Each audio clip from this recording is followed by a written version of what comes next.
Hello parents, आज हम सब बहुत दिन बाद मिल रहे हैं। जैसा कि हम जानते हैं, कोविड-19 के कारण पूरा माहौल बदल गया है। हम सब घर में ही सुरक्षित हैं और लॉकडाउन का पालन करते हुए घर में ही रह रहे हैं। परिवार के सभी सदस्यों में छोटे बड़े सभी प्रकार के बच्चे भी हैं और में रहने के कारण बहुत सारी समस्याओं का सामना करना पड़ रहा है। इन एनर्जी बम को हम कैसे यूटिलाइज़ करें, इनकी ऊर्जा को कैसे दिशा दें, इनके साथ कैसा बिहेवियर करें, यही सब जानने के लिए आज हम चर्चा करेंगे अपने बच्चों की एनर्जी का मैनेजमेंट कैसे करें। यदि हम 6 से 12 वर्ष के बच्चे पर नज़र डालें तो हम पाएंगे कि उसमें बहुत सारी खूबियाँ हैं, उसमें बहुत सारा स्किल डेवलपमेंट हो चुका है, वह बहुत कुछ कर सकता है। अब उसके बहुत कुछ करने के लिए जो आपको ढेर सारा समय मिला है, उस समय को आपको ही मैनेज करना है। तो पेरेंट्स, सबसे पहले आपको ये देखना है कि आपके बच्चों के कैरेक्टरिस्टिक्स क्या हैं, क्या उनकी खूबियाँ हैं और क्या कमज़ोरियाँ। आप अपने बच्चे को रफली क्लासीफाई भी कर सकते हैं, जैसे अधिक देर तक सोने वाले बच्चे, आलसी बच्चे, क्रिएटिव बच्चे। जेनेटिक और एनवायरमेंटल फैक्टर के कारण हर बच्चा दूसरे बच्चे से अलग होता है, अर्थात उसमें कुछ इंडिविजुअल डिफरेंसेस पाए जाते हैं।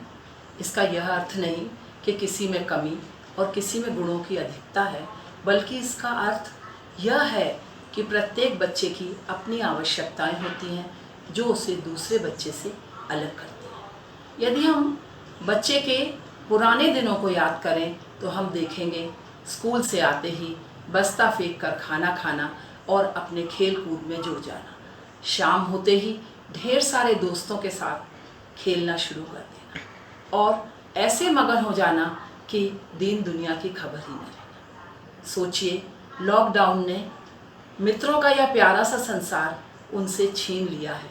आपसे बिना बताए चुपके चुपके वो किसी किराने की दुकान में चले जाते थे, वहाँ जो मन होता था खाते थे, गलियों के चक्कर लगाया करते थे, पतंगबाजी करते थे, पेड़ से कूदते थे तो दीवार पे चढ़ जाते थे। इस प्रकार कंपटीशन, कोऑपरेशन और बहुत सारा सोशल डेवलपमेंट वे अपने मित्रों के बीच में ही रहकर कर लेते थे। पर अब उनके आसपास वयस्कों का संसार है जो उन्हें, तुम पढ़ते नहीं हो, दिन भर पबजी चलाते हो, तुम्हें मोबाइल के सिवा कुछ दिखता नहीं है, गधे हो, गंवार बनोगे, रिक्शा चलाओगे, ऐसे सुंदर सुंदर आभूषणों से विभूषित करते रहते हैं। पर दोस्तों, ऐसा करने से हमारी समस्याओं का समाधान नहीं होने वाला। तो इसलिए आइए हम देखते हैं कि कुछ सामान्य से कार्य हम क्या कर सकते हैं जिससे कि हम इस लॉकडाउन में बच्चे को यूटिलाइज़ कर सकें, उसके समय को दिशा दे सकें, उसके कार्यों को एक रूपता दे सकें। पेरेंट्स, सबसे पहले उसके लिए आपको एक गाइडलाइन तय करनी होगी, एक टाइम टेबल बनाना होगा। टाइम टेबल बनाते समय इसमें शामिल कीजिए, क्योंकि बच्चे के टाइम टेबल को हमें लिबरल रखना है।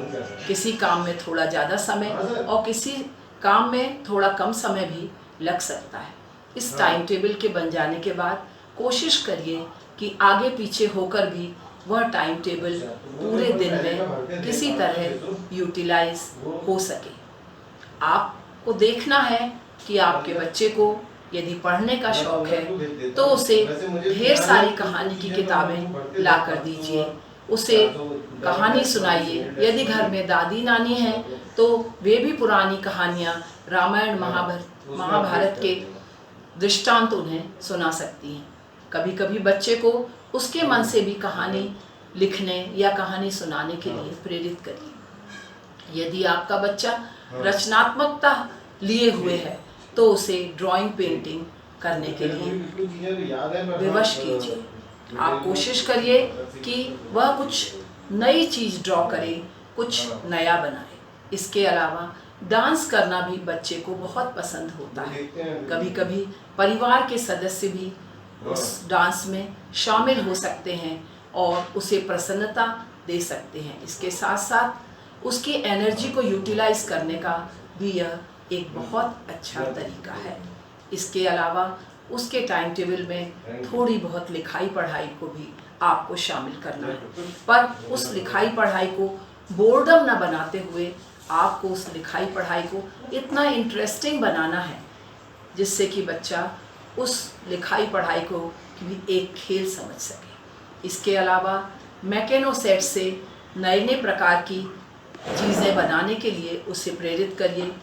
बहुत सारे आउटडोर गेम्स को भी आप इंडोर गेम्स में बदल सकते हैं और उन्हें कागज़ पर उतार कर बच्चे को वही आनंद दे सकते हैं।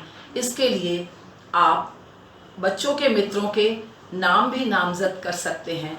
जब वह सुनेगा कि उसका पिंकू या उसका सतीश या उसका कोई और दोस्त उस नाम को पुकारा जा रहा है, तो वह अत्यंत प्रसन्नता का अनुभव करेगा। उसके दोस्तों से उसका लिंक बनाए रखिए। आप याद रखिए कि आपका बच्चा एनर्जी का भंडार है, परंतु यदि यह एनर्जी अच्छी तरह से यूटिलाइज नहीं हुई तो वह गलत दिशा भी ले सकती है। ये तो छोटे छोटे सुझाव हुए, परंतु मैं जानती हूँ आप सब मिरेकल पेरेंट्स हैं। और कुछ नया सोचिए और अपने बच्चे की एनर्जी को लॉकडाउन में भी मैनेज कीजिए। Thank you.